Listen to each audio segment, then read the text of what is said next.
পাল্টানো দরকার, পাল্টানো দরকার, পাল্টানো দরকার।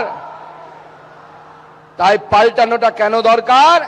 কারণ যাতে কলকাতার মেয়রের চেয়ারে বসে থাকা ফিরহাদ হাকিমের মতো কোনো ব্যক্তি আপনাকে আমাকে বলতে না পারে যে হিন্দু হওয়া অভাগ্যের জন্য, হিন্দুকে যেন দাওয়াতে ইসলাম দিতে না পারে। সিদ্দিকুল্লাহ চৌধুরীর মতো লোকেরা যারা কলকাতাতে বলে যে কয়েক লক্ষ কলকাতাতে এসে জিহাদি বসিয়ে দেব, কলকাতার মানুষ চলতে পারবে না, বাইরে থেকে বেরোতে পারবে না, এই যে হুমকি আমাদেরকে, যাতে আমাদের বেলডাঙ্গায় কোনো মেয়েকে কোনো জায়গায় হেনস্থা হতে না হয়, তা যেন না হয়, তা আটকানো যেন যায়, তার জন্য বিজেপির সরকার দরকার। বন্ধুগণ, মাননীয় মুখ্যমন্ত্রীর এসআইআর নিয়ে মাথা খারাপ হয়ে গেছে। অভিষেক ব্যানার্জি এবং মমতা বন্দ্যোপাধ্যায় পাগলের মতো দৌড়ে বেড়াচ্ছেন। মুর্শিদাবাদের দাঙ্গা হাঙ্গামা প্ল্যান করে বাঁধানো। দাঙ্গা হওয়ার আগে মৌলানা আলবানী তার একটি ফেসবুক পোস্ট পাওয়া গেছে। সেই ফেসবুক পোস্টে পরিষ্কার বলা হচ্ছে যে এসআইআর কে আটকাতে হবে, নরেন্দ্র মোদীর এসআইআর কে আটকাতে হবে, সেই জন্য পুলিশ স্টেশনে ভাঙচুর করতে হবে, রেল স্টেশনে আগুন জ্বালাতে হবে। আমি প্রশ্ন করতে চাই পুলিশ মন্ত্রীর কাছে, আপনার পুলিশ, কলকাতা পুলিশ হোক বা পশ্চিমবঙ্গ পুলিশ, সোশ্যাল মিডিয়ায় প্রতিদিন কিছু না কিছু পোস্ট করে। আপনার আইটি বিভাগ কি করছিল পুলিশের?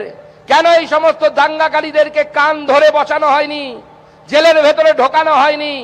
এটা যদি আমাদের উত্তরপ্রদেশের যোগীজি সরকার হতো, আজকে এই মৌলানা স্থান জেলের ভিতরে হতো, সমস্ত দাঙ্গাকারীদেরকে জেলের ভেতরে ঢোকানোর ব্যবস্থা করতাম। তাই মনে রাখবেন, যারা দাঙ্গা হাঙ্গামা করছেন তাদের পরিষ্কার বলি, ভারতীয় জনতা পার্টির নেতা নরেন্দ্র মোদী বলেছেন সবার সাথ, সবার বিকাশ, সবার বিশ্বাস। তৃণমূলের হাতে তামাক খাবেন না, তৃণমূলের হাতে তামাক খেয়ে ভারত বিরোধিতার কাজ করবেন না। যারা অসাম্প্রদায়িক মানুষ আছেন বিভিন্ন ধর্মীয় গোষ্ঠীতে, তারা সামনের দিকে আসুন। তৃণমূল কংগ্রেস সরকার যদি থাকে আপনাদেরও বিপদ, আমাদেরও বিপদ। তাই এসআইআর কে সামনে রেখে তারা এই বিভ্রান্ত করার চেষ্টা করছে। আর করবেও না কেন? করবে না কেন? দেখা যাচ্ছে 109টা সিটে, 109টা বিধানসভাতে তৃণমূল যে ভোটে জিতেছে 21-এ এবং 24-এ, তার থেকে বেশি ভোট এসআইআর এ বাতিল হয়ে গেছে। আপনাদের হুগলি লোকসভার আমি তথ্য দিচ্ছি, 2024-এ এই হুগলি লোকসভা আমরা হেরেছি 76,853 ভোটে। কত ভোটে হেরেছি? 76,853 ভোটে, মানে 77,000 ভোটে। আর এসআইআর এ এখনো পর্যন্ত কত নাম বাতিল হয়েছে জানেন? এসআইআর এ বাতিল হয়েছে 1,26,000-এরও বেশি ভোট।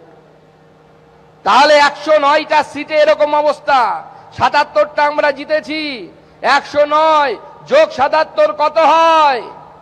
আব তেরা ক্যা হোগা রে কালিয়া। এবিপি আনন্দ, এগিয়ে থাকে, এগিয়ে রাখে।